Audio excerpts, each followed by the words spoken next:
আসসালামু আলাইকুম। এটিএন বাংলার সংবাদে সবাইকে স্বাগত জানাচ্ছে অনামিকা হাসান পুনম। শুরুতে বিআরবিকে বল সংবাদ শিরোনাম।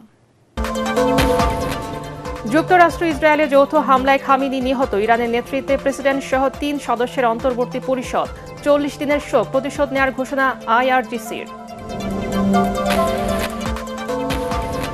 খামিনির মৃত্যুতে শোকার্ত ইরানি জনগণ। তেহরানে আগ্রাসনের বিরুদ্ধে যুক্তরাষ্ট্রসহ বিশ্বের বিভিন্ন স্থানে বিক্ষোভ। টাইমস স্কয়ারে হাজারো মানুষের যুদ্ধবিরোধী স্লোগান। যুক্তরাষ্ট্র ও ইসরায়েলের সঙ্গে ইরানের সংঘাতের জেরে ঢাকা থেকে মধ্যপ্রাচ্যগামী ২৮টি ফ্লাইট স্থগিত। যাত্রীদের ভোগান্তি কমাতে থাকা খাওয়ার ব্যবস্থা জানালেন প্রবাসী কল্যাণ ও বৈদেশিক কর্মসংস্থান মন্ত্রী। এবং রমজানের পরে সিটি কর্পোরেশন নির্বাচন জানালেন ইসি আব্দুর রহমানেল। দলীয় প্রতীক থাকবে কিনা সে বিষয়ে সংসদের সিদ্ধান্তের অপেক্ষায় কমিশন। শুনছিলেন বিআরবি কেবল সংবাদ শিরোনাম, এবার বিস্তারিত। যুক্তরাষ্ট্র ও ইসরায়েলে যৌথ অভিযানে স্বজনসহ নিহত হলেন ইরানের সর্বোচ্চ নেতা আয়াতুল্লাহ আলী খামিনি। একই সাথে মারা গেছে নিরাপত্তা উপদেষ্টা আলী শামখানি এবং আইআরজিসির commander in chief Mohammad Pakpour. খামিনির মৃত্যুতে আপৎকালীন নেতৃত্বভার নিয়েছেন প্রেসিডেন্ট মাসুদ পেজেশকিয়ান সহ ৩ সদস্যের অন্তর্বর্তী পরিষদ। এদিকে রোববার থেকে ইতিহাসের সেরা সামরিক অভিযান শুরু করেছে দেশটির সশস্ত্র বাহিনী। ইরান জুড়ে হামলা চালাচ্ছে আমেরিকা জোটও। এদিকে শনিবার মিনাবের একটি স্কুলে ইসরায়েলি বোমায় নিহতের সংখ্যা ১৪৮ ছাড়িয়েছে। জাহিদুল আলমের রিপোর্টে বিস্তারিত।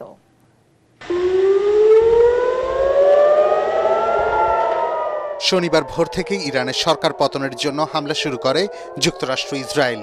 লক্ষ্য মধ্যপ্রাচ্যের অন্যতম পরাশক্তি ইরানকে পরাজিত করে অঞ্চলটিতে নিজেদের আধিপত্য মজবুত করা। সে লক্ষ্যে গেল দিন ভোর থেকেই দেশটির সর্বোচ্চ ধর্মীয় নেতা আয়াতুল্লাহ আলী খামেনির বাসভবন সহ শত শত স্থাপনায় হামলা চালায় দখলদার জোট। এতে কয়েকশো সাধারণ মানুষের সাথে নিহত হন খামেনি।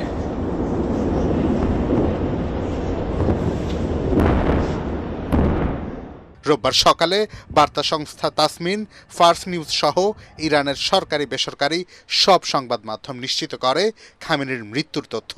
সাথে মারা গেছেন তার মেয়ে, জামাতা ও নাতি।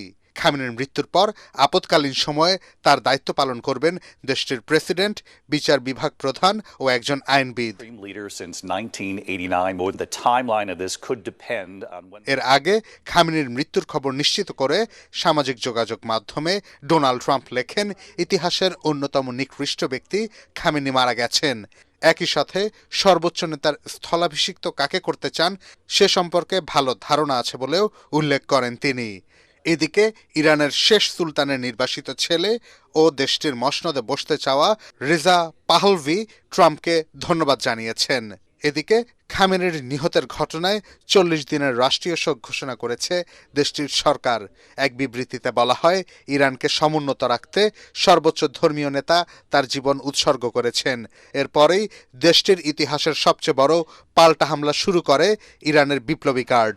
লক্ষ্য ছিল ইসরায়েল ও মধ্যপ্রাচ্যের মার্কিন ঘাঁটি। হামলায় ইসরায়েলে একজন নিহত ও বেশ কয়েকজন আহত হওয়ার খবর জানিয়েছে ইসরায়েলের সংবাদ মাধ্যম। একই সাথে বন্ধ করে দেয়া হয়েছে হরমুজ প্রণালী। জাহাজগুলোকে নিরাপদ দূরত্বে সরে যেতে নির্দেশ দিয়েছে ইউরোপের বিভিন্ন মেরিটাইম সংস্থা। তবে সকাল থেকেই ইরানের যুদ্ধ বিমান দিয়ে হামলা চালিয়ে যাচ্ছে ইসরায়েল। লক্ষ্য দেশটির আকাশ প্রতিরক্ষা ব্যবস্থা ও সামরিক স্থাপনা। তবে এসব হামলায় বেসামরিক নাগরিকই নিহতের খবরই বেশি আসছে। ইরানে আগ্রাসন শুরুর পর বিশ্ব নেতাসহ মুসলিম দেশগুলো শান্তি আলোচনার আহ্বান জানালেও মূলত সেগুলো কেবল বিবৃতি হিসেবেই তোলা রইল ইতিহাসের পাতায়। জাহিদুল আলম, এটিএন বাংলা। ইরানের সর্বোচ্চ ধর্মীয় নেতা আয়াতুল্লাহ আলী খামিনি যুক্তরাষ্ট্র ও ইসরায়েলের যৌথ হামলায় নিহত হয়েছেন। বিষয়টি নিশ্চিত করেছে দেশটির রাষ্ট্রীয় গণমাধ্যম, যেখানে বলা হচ্ছে খামিনির মেয়ে জামাতা এবং নাতিও তার সঙ্গে শাহাদত বরণ করেছেন। এছাড়া এনবিসি নিউজকে মার্কিন প্রেসিডেন্ট ডোনাল্ড ট্রাম্প জানিয়েছেন, ইরানের বর্তমান প্রশাসনের অধিকাংশ শীর্ষ নেতৃত্ব শনিবারের হামলায় প্রাণ হারিয়েছে। সিবিএস নিউজ বলছে দেশটির প্রায় ৪০ শীর্ষ কর্মকর্তা এখন পর্যন্ত নিহত হয়েছে। এদিকে সুপ্রিম লিডারের মৃত্যুতে 40 দিনের রাষ্ট্রীয় শোক ঘোষণা করেছে তেহরান বলে জানাচ্ছে বিবিসি। ওদিকে আলী খামিনির হত্যার প্রতিশোধ নেয়ার ঘোষণা দিয়েছে Islamic Revolutionary Guard Corps IRGC। বলেছে মধ্যপ্রাচ্যে যুক্তরাষ্ট্রের সব ঘাঁটি ও দখলদার ইসরায়েলের বিরুদ্ধে এমন সর্বাত্মক হামলা চালাবে যা এর আগে কেউ দেখেনি। বিস্তারিত আদিব মোহাম্মদের রিপোর্টে।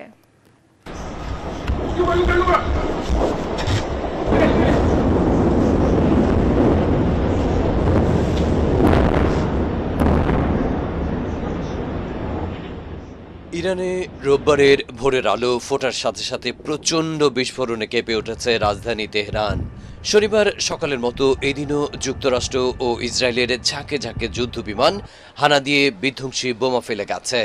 গুঞ্জন উঠেছিল আগের দিনের হামলাতেই ইরানের সর্বোচ্চ ধর্মীয় নেতা আয়াতুল্লাহ আলী খামেনি ওয়াশিংটন তেল আভিবের যৌথ হামলায় নিহত হয়েছেন। ইরানের সুপ্রিম ন্যাশনাল সিকিউরিটি কাউন্সিল এক বিবৃতি দিয়েছে, যা পড়া হয় দেশটির রাষ্ট্রীয় টিভিতে, যেখানে উপস্থাপককে কান্না জড়িত কণ্ঠে বলতে শোনা যায়, তাদের প্রাণপ্রিয় supreme leader Ayatollah Ali Khamenei আর নেই। নিজ কার্যালয়ে মেয়ের জামাতা এবং নাতি সহ শনিবার নিহত হয়েছেন তিনি। এর আগে সামাজিক মাধ্যমের এক বার্তায় খামেনি নিহত হওয়ার খবর দেন মার্কিন প্রেসিডেন্ট ডোনাল্ড ট্রাম্প। বলেন, ইতিহাসের জঘন্যতম এক ব্যক্তি মারা গেছে, তার মৃত্যুতে বিশ্ব অনেক বেশি নিরাপদ হয়েছে। আরেক ভিডিও বার্তায় ইসরায়েলি প্রধানমন্ত্রী বেঞ্জামিন নেতানিয়াহু খামেনির নিহত হওয়ার খবর দেন। এছাড়া এনবিসি নিউজকে ট্রাম্প জানিয়েছেন, ইরানের বর্তমান প্রশাসনের অধিকাংশ শীর্ষ নেতৃত্ব শনিবারের হামলায় প্রাণ হারিয়েছে। সিবিএস নিউজ বলছে, দেশটির প্রায় 40 শীর্ষ কর্মকর্তা এখন পর্যন্ত নিহত হয়েছেন। এদিকে সুপ্রিম লিডারের মৃত্যুতে 40 দিনের রাষ্ট্রীয় শোক ঘোষণা করেছে তেহরান বলে জানাচ্ছে বিবিসি। ওদিকে আলী খামেনি হত্যার প্রতিশোধ নেয়ার ঘোষণা দিয়েছে Islamic Revolutionary Guard Corps IRGC। বলেছে, মধ্যপ্রাচ্যে যুক্তরাষ্ট্রের সব ঘাঁটি ও দখলদার ইসরায়েলের বিরুদ্ধে এমন সর্বাত্মক হামলা চালাবে যা এর আগে কেউ দেখেনি। আদিব মোহাম্মদ, ATN বাংলা, ঢাকা। তেহরানে হামলার নেপথ্যে ইসরায়েল ও সৌদি আরবের চাপ ছিল বলে জানিয়েছে ওয়াশিংটন পোস্ট ও রয়টার্স। খ্যাতনামা গণমাধ্যম দুটি বলছে, ইরানের বিরুদ্ধে কঠোর পদক্ষেপ নিতে দীর্ঘদিন ধরে ওয়াশিংটনের উপর চাপ সৃষ্টি করছিল তেল আবিব ও রিয়াদ। সৌদি যুবরাজ প্রকাশ্যে কূটনৈতিক সমাধানের পক্ষে অবস্থান নিলেও ব্যক্তিগত বৈঠকে ও ফোন কলে যুক্তরাষ্ট্রকে ইরানের বিরুদ্ধে সামরিক পদক্ষেপ নেওয়ার আহ্বান জানান বলে নিশ্চিত করেছে হোয়াইট হাউস সংশ্লিষ্ট বিভিন্ন সূত্র।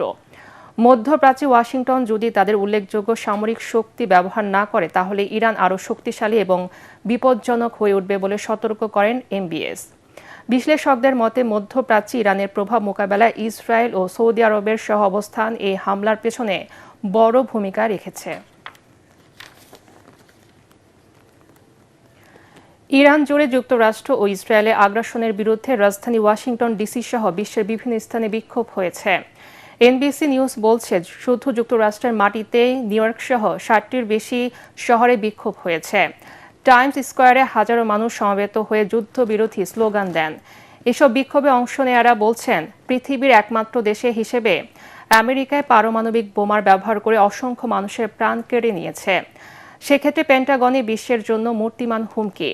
ট্রাম্প প্রশাসন মূলত ভেনেজুয়েলার পর ইরানের তেল সম্পদ দখল করে নেয়ার পায়তারা করছে বলে অভিযোগ তাদের। এছাড়া ইউরোপ ও মধ্যপ্রাচ্যের কিছু দেশেও যুদ্ধবিরোধী বিক্ষোভ হয়েছে। এদিকে সুপ্রিম লিডার খামেনির মৃত্যুতে শোকার্ত ইরানি জনগণ। বিস্তারিত আশিকুর রহমানের রিপোর্টে। ইরান জুড়ে যুক্তরাষ্ট্র ও ইসরায়েলের যৌথ হামলার বিরুদ্ধে রাজধানী ওয়াশিংটন ডিসি সহ বিশ্বের বিভিন্ন স্থানে বিক্ষোভ হয়েছে। NBC নিউজ বলছে, শুধু দেশের মাটিতেই নিউ ইয়র্ক সহ 60টির বেশি শহরে বিক্ষোভ হয়েছে।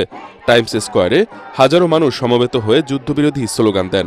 বলেন, ইরাকে শত শত হাজার নিরীহ শিশু ও নারী পুরুষের প্রাণহানিও কোনো শিক্ষা দিতে পারেনি যুক্তরাষ্ট্রকে।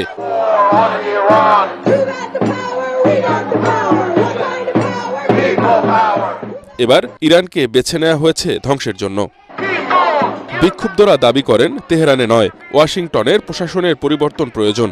জরুরি এসব বিক্ষোভ সমাবেশে অংশ নেয়ারা বলছেন, পৃথিবীর একমাত্র দেশ হিসেবে যুক্তরাষ্ট্র পারমাণবিক বোমার ব্যবহার করে অসংখ্য মানুষের প্রাণ কেড়ে নিয়েছে। সেক্ষেত্রে পেন্টাগনই বিশ্বের জন্য মূর্তিমান হুমকি।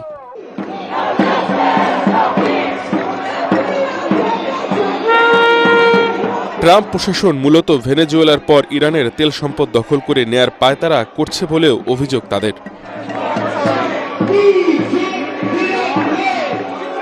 প্রেসিডেন্টের বাসভবন হোয়াইট হাউসের বাইরে শত শত মানুষ জড়ো হয়ে বিক্ষোভ করেন।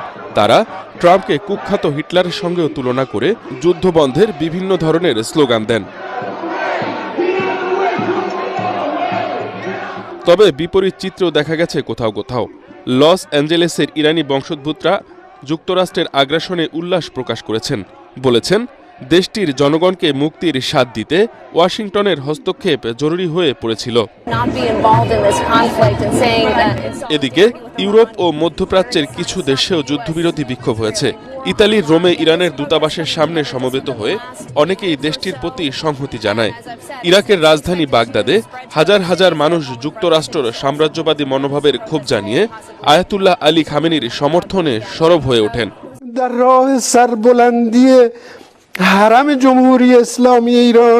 এদিকে ইরানের সর্বোচ্চ নেতা আয়াতুল্লাহ আলী খামেনি নিহত হওয়ার পর দেশটিতে শোকের ছায়া নেমে এসেছে। যুক্তরাষ্ট্র ও ইসরায়েলের সঙ্গে ইরানের সংঘাতের জেরে ঢাকা থেকে মধ্যপ্রাচ্যগামী ২৮টি ফ্লাইট স্থগিত করা হয়েছে।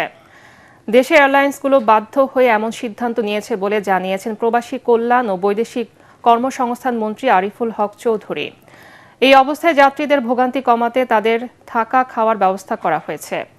তিনি বলেন, যুদ্ধে এখন পর্যন্ত ৩ বাংলাদেশি আহত হয়েছে, তাদের একজন হাসপাতালে এবং অন্য ২ জন প্রাথমিক চিকিৎসা নিয়েছে।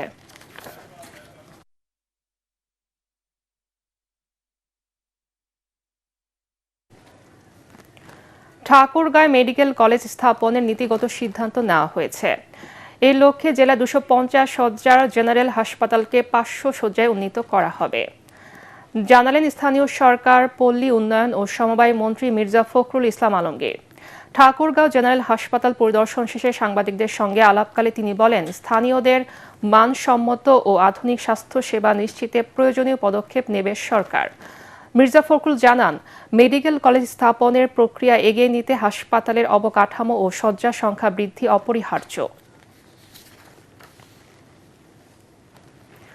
রমজানের পরেই সিটি কর্পোরেশন নির্বাচন হবে, নিশ্চিত করেছে নির্বাচন কমিশনার আব্দুর রহমানুল মাসুদ। দুপুরে EC media centre reporters forum for election and democracy RFEDর অনুষ্ঠানে যোগ দিয়ে কথা বলেন তিনি। কমিশনের চলমান উপনির্বাচন নিয়ে ইসির তৎপরতার কথা জানিয়ে তিনি বলেন, স্থানীয় সরকার পর্যায়ে দলীয় প্রতীক থাকবে কিনা সে বিষয়ে সংসদের সিদ্ধান্তের অপেক্ষায় ইসি। ত্রয়োদশ জাতীয় সংসদ নির্বাচন ও গণভোট সুষ্ঠু হয়েছে উল্লেখ করে নির্বাচনের ঘাটতিগুলো খতিয়ে দেখার কথা জানান তিনি। এ সময় কমিশনের কার্যক্রম নিয়ে গঠনমূলক সমালোচনায় সাংবাদিকদের নিরপেক্ষ দায়িত্ব পালনের আহ্বান জানান ইসি আব্দুর রহমানুল মাসুদ। এবারে পূবালী ব্যাংক বাণিজ্য সংবাদ।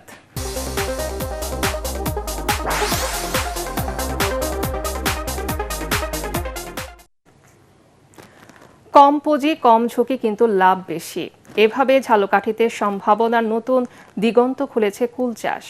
ধানের পাশাপাশি বিকল্প অর্থকরী ফসল হিসেবে কুল এখন জেলার কৃষকদের কাছে আস্থার নাম। শুধু অভিজ্ঞ কৃষকরাই নন, যুব সমাজও ঝুঁকছে এই খাতে। আন্তর্জাতিক সংবাদ।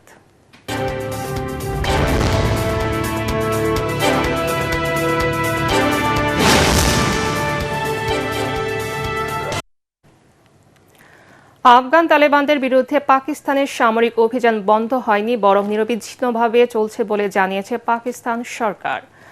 দেশটির সংসদীয় বিষয়ক মন্ত্রী ডক্টর তারিক ফজল এক বিবৃতিতে বলেন, জাতীয় নিরাপত্তার স্বার্থে সাময়িকভাবে বিমান বাহিনী ও ড্রোনের ফুটেজ প্রকাশ বন্ধ রাখা হয়েছে, তবে অভিযান পূর্ণ তীব্রতা অব্যাহত রয়েছে। অভিযান নিয়ে সকালে দেশটির তথ্যমন্ত্রী আতাউল্লাহ তারার বলেন, অপারেশন গাজাব লিল হকে ৩৫২ জন আফগান তালেবান সদস্য নিহত, ৫৩৫ জন আহত এবং ১৩০টি চেকপোস্ট ধ্বংস করা হয়েছে। এদিকে সীমান্তে উত্তেজনার মধ্যে ৫২তে পুলিশ চেকপোস্টে হামলায় এক পাক পুলিশ সদস্য আহত হয়েছেন।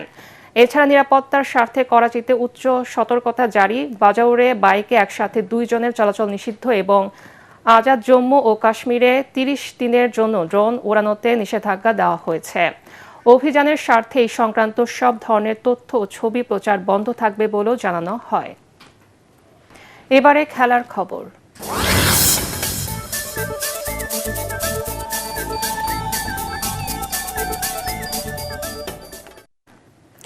কেউ ভাবেনি যে স্বাগতিক ভারত ওয়েস্ট ইন্ডিজের কাছে হারলে টুর্নামেন্ট থেকে বিদায় নেবে, আর ওয়েস্ট ইন্ডিজ জিতলে টি-20 বিশ্বকাপের সেমিফাইনালে পৌঁছে যাবে। চলতি বিশ্বকাপে সবচেয়ে বেশি ছক্কা মারা দুটি দল এবার মুখোমুখি। ব্যাটিংয়ে 2 দলের শক্তি কাছাকাছি হলেও বোলিংয়ে ক্যারিবিয়ানদের চেয়ে এগিয়ে ভারত। স্বাগতিকদের হাতে যেমন গতি আছে, তেমনি আছে রহস্যময় স্পিন। দিনকে দিন ভারত যেখানে আধিপত্য বিস্তারকারী অপরাজেয় শক্তিতে পরিণত হয়েছে, ওয়েস্ট ইন্ডিজ সেখানে এক ঝাঁক বিধ্বংসী ছক্কা মেশিন জড়ো করেছে। বর্তমানে দারুণ ফর্মে থাকা সেই ছক্কা মেশিন যে কোনো দলের জন্যই মাথা ব্যথার কারণ। ওয়েস্ট ইন্ডিজের বোলিং ইউনিট মূলত রক্ষণাত্মক। ভারতকে হারাতে হলে তাদের সবকিছু নিখুঁতভাবে করতে হবে। কলকাতার ইডেন গার্ডেন্সে সন্ধ্যা 7:30টায় শুরু হবে খেলাটি। এর আগে দিনের প্রথম ম্যাচে দিল্লিতে বেলা 3:30টায় দক্ষিণ আফ্রিকার মুখোমুখি হবে জিম্বাবুয়ে। শেষ করার আগে বিআরবি কেবল সংবাদ শিরোনাম আরেকবার। যুক্তরাষ্ট্র ইসরায়েলে যৌথ হামলায় খামিনি নিহত ইরানের নেতৃত্বে প্রেসিডেন্ট সহ 3 সদস্যের অন্তর্বর্তী পরিষদ 40 দিনের শোক প্রতিশোধ নেয়ার ঘোষণা আইআরজিসির। খামিনির মৃত্যুতে শোকার্ত ইরানি জনগণ, তেহরানে আগ্রাসনের বিরুদ্ধে যুক্তরাষ্ট্র সহ বিশ্বের বিভিন্ন স্থানে বিক্ষোভ, টাইমস স্কোয়ারে হাজারো মানুষের যুদ্ধবিরোধী স্লোগান।